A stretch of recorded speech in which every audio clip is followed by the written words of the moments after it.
Today I have a fun one that I think you'll want to stick around and watch with the Wurkkos TS21. This is a newish light that Wurkkos has come out with. It's a compact design, has triple emitters, runs off a standard 21700 battery, uses Android 2, and has an onboard USB-C charging. Wurkkos did send this light to me to look at and review, and they offered a 20% discount to my viewers, which will be in the description if you're interested in picking this one up. While you're there, make sure to check out my links to my social media. I've got all the popular social media sites and even TikTok now. Packaging here is pretty basic, but it's a white box with orange ends here. There's no designation of what light you've got inside other than just this sticker on the bottom here, which tells you the model, the color, and the tint of the LEDs in this case. You do get a variety of accessories with the lights. You get a manual here, which you'll want to keep around. It's got quite a bit of information. It's decently written. There are a few translation issues, but not a huge deal. But this light has a little bit of a complicated UI, so you'll want to make sure to consult the manual or find a better copy online with a little bit of better graphic here, which I'll show you in a minute. Other accessories you get with the light include a basic lanyard here and it's also got 2 extra O-rings. You get a USB-A to USB-C charging cable here, and then just some basic reminders and start off here along with contact information if you have any issues or questions. Let's take a look more at the light itself. With construction and design, the TS21 is made from aluminum and is anodized in a variety of colors. It's currently available in champagne, which is like a metallic tan color, metallic gray, black, red, which is what I have here. I think it's gorgeous, and then a splattered camouflage color. Anodizing here is good. I do have one spot that I have worn away here easily, but I've taken the clip on and off here a couple of different times, and it seems to be fairly durable. That said, your colored anodizing don't penetrate as deep as black does. So if you want the most durable finish, go with the black light. If we start with the tail cap here, it is flat. It is magnetic and holds really pretty well here. You do have your lanyard attachment point here. And this angle is a little bit sharp, maybe a little bit hard to see there, but it can be a little bit of a hot spot. You've got some basic knurling on the tail cap to remove it. It does remove. We'll take a look at the threads in here. You've got your spring and magnet. You've got your square cut anodized threads there. The body tube is completely reversible, so that's kind of nice if you like. Instead of knurling on the body tube, you've got these kind of just milled out areas. I like it, and it provides a decent amount of grip. The pocket clip can attach at either the front or the rear. The head here, it grows in size slightly. You've got a little bit of fins for cooling, but that's really more for look. You've got a few flats there to help it not roll, which are moderately successful. You've got your charging port back here with a domed charging cover. It does fit pretty tightly. USB-C inside there. We'll look at that more later on in the review. And then you've got the switch up front here. The switch cover here is plastic, and it's not the best feeling switch I've ever felt. Rattles around a little bit. You've got multicolor LEDs underneath there. You can see mine is currently orange. You can turn that on and off in the firmware if you wish. You've got this stainless steel bezel here at the front. It does allow a little bit of light to escape from the sides. You've got a glass lens over top of the plastic TIR style optic there. This is a custom optic. It's not your standard size that you're used to on other triples like the Lumintop FW3A. It's slightly smaller than those, so it's one thing to keep in mind. And this does unthread if you wish it to. So let's talk about retention here. The retention options are that dual direction pocket clip, which you've seen I have installed on the light. It's a pretty good pocket clip. It's not completely deep carry, you know, not flush, but it's pretty darn close to that. And for me, it works pretty well in the pocket. I'll insert some pictures there. It is dual direction, so you could put this one on a bill of a hat for a makeshift headlamp if you wanted to. And it does have a place for a lanyard hole. So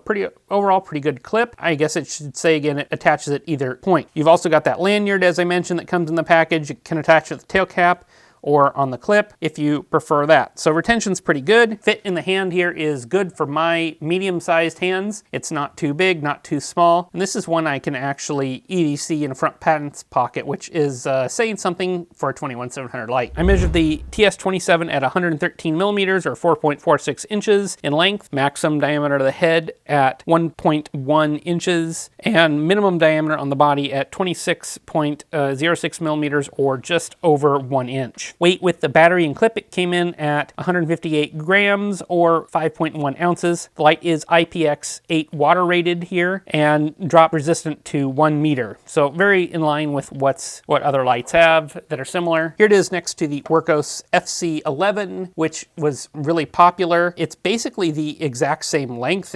Actually, the TS21 is slightly shorter, it looks like. And this is an 18650 light, remember. I've also got pictures next to a few other lights from Olight and other 21700 lights through night, etc., to give you a comparison. The TS21 has 3 luminous SST20 emitters. Mine shipped with the 4000 Kelvin tint, but there's also 5000 and 6000 tints available. They are behind that narrow TIR optic, and it creates a nice narrow beam that's semi-floody. Here it is really close to the table here, not directly, but you can see it's a nice beam. It creates a little bit of a hot spot with a decent amount of spill, and we'll see that in my night shots later on. The bezel does interfere ever so slightly with that beam at shorter distances. You get a little bit of points that are just a little bit brighter. It's really minimal, and really anything over, I'd say, a couple of feet, you don't notice it, in my opinion. With my not so scientific opal meter, I registered the light as producing a tint of 3780 Kelvin with a CRI of 95. You have to take those CRI numbers with a grain of salt, but they're high enough that I consider this one a high CRI, and it's a pleasant, warmer tint. For me, this is perfect. If you like a little bit warmer or neutral, you've got that 5000 there, or if you like the cool white, you've got the 6000 tint too. Officially, Wurkkos rates this one as making 3500 lumens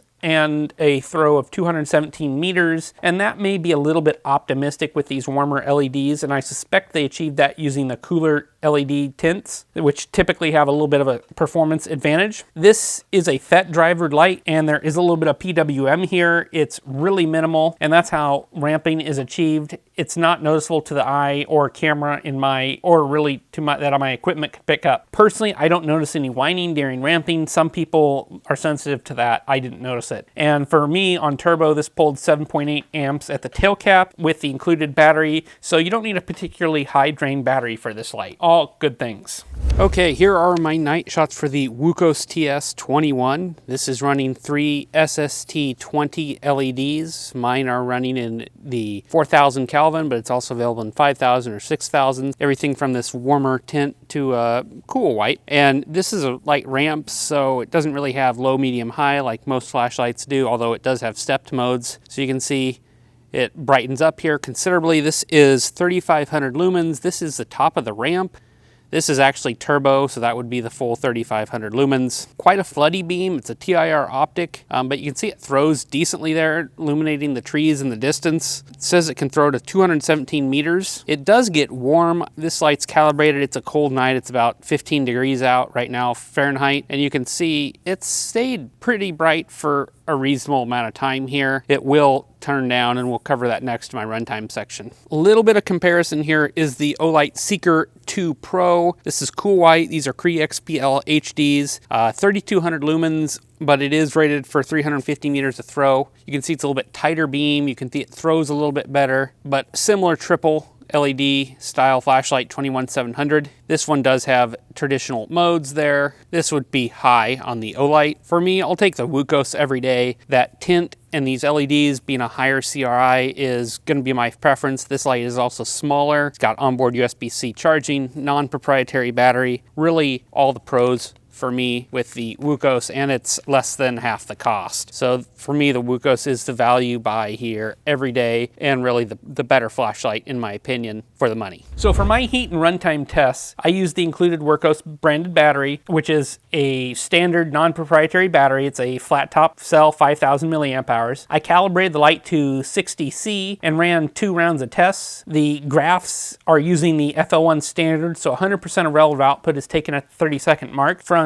my standard turbo test, where I take the light out to its absolute top output and then just let it go, I saw this light immediately start stepping down about 25 seconds in, and it ran at about 100% output for a minute, and as that heat peaked at just under 50C. This makes me rethink my thermal calibrations, may need to be revisited. I won't lie if I said I did struggle with this a bit. Anyways, output continued to decrease, and it also stabilized between 30 and 45% relative output for another 4 hours. Total runtime down to 1% relative output was just shy of 5 hours, and this light actually runs longer, more like 8 to 10 hours, but it's in that really, really low output. You know, it's not going to be something you're actively probably using. You know it's time to charge this thing when it's time. I ran the same runtime tests with the top of the default ramp curve, which will make more sense after I visit and talk about the UI section here. For this, it was able to sustain 100% relative output for a little longer, and total output graph here was pretty similar. Active thermal management shows itself in both models well, and the light is increasing output as it cools, even though the battery voltage is declining. This is something Anduril does well, and low voltage protection was measured at 2.994 volts. So let's talk about UI. The TS21, when it came out originally, it shipped with Anduril 1.0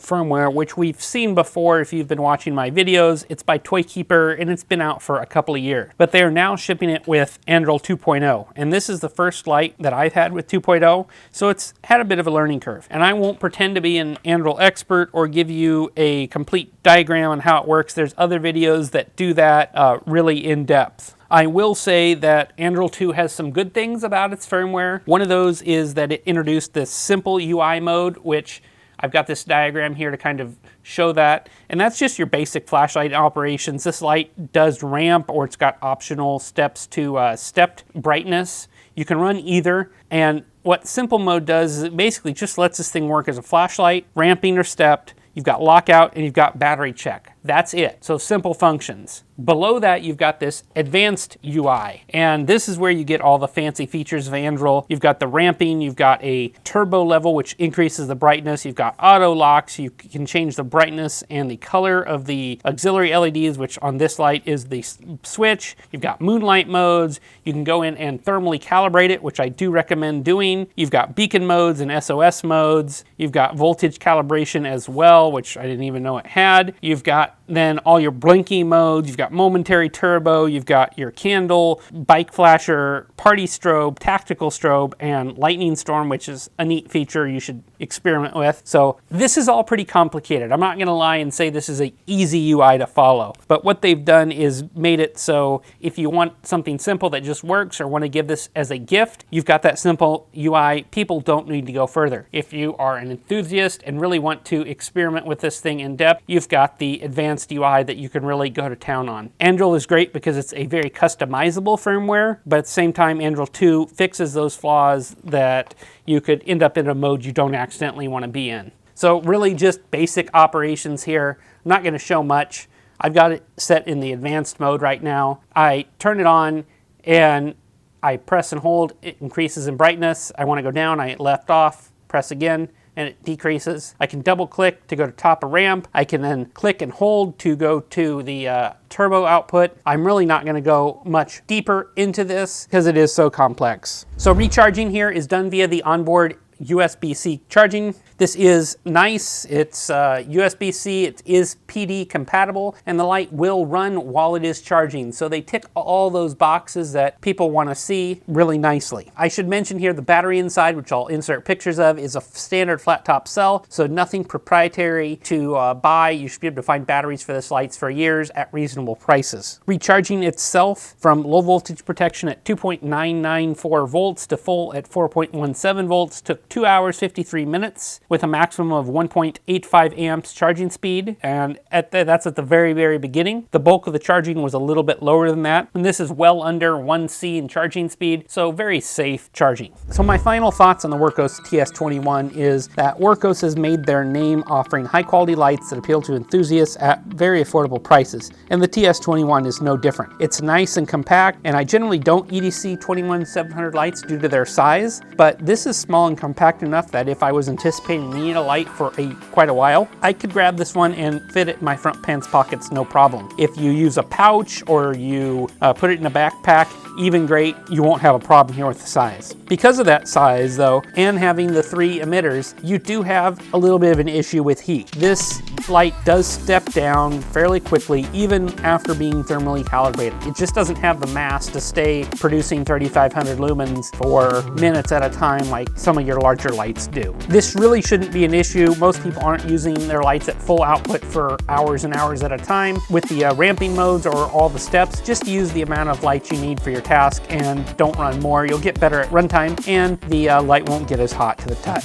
I like that they've got multiple body colors from launch here, as well as LED tint choices, including warm and neutral and high CRI. It's really great to see at this price range. A number of manufacturers that offered this in the past no longer do, it seems. So this is a really important feature that I hope they continue to offer. And it really complicates things on the manufacturer side because they have tons of new SKUs. When you have lots of body colors and LED tints, you go from one SKU to quite a few here with all the different tint and body color options. Android UI is for enthusiasts for sure. It's not super simple, but Android 2 with its separation of simple UI and advanced UI improves this a lot in my opinion. Android was never something that I used to recommend non-enthusiasts get, but with Android 2, I can pretty safely recommend this to a beginner. That said, for advanced UI, you definitely want to have a copy of one of these charts available. I'll link that in my description on where you can get that. The TS21 uses the same version of the firmware for the Sofrin SP36 and Q8, so that's why it's listed on there. So with all that said, I can recommend this one both to new users and enthusiasts. It's a compact light with good performance, emitter tint options, high CRI, and body color choices with onboard charging. This updated version I tested here today is a good way to try out Android 2 if you don't have a light with it already. With the coupons that Wurkkos has provided, you can get the entire light shipped under $40 with a battery in a day or two from Amazon, which I think that's a great deal. Let me know what you guys think of the TS21 if you've got one or if you've got a light with Android 2, what you think of them. As always, I appreciate you guys watching these reviews. If you've enjoyed it, make sure you give the video a like and subscribe to the channel so I catch you on the next review soon. Thanks for watching.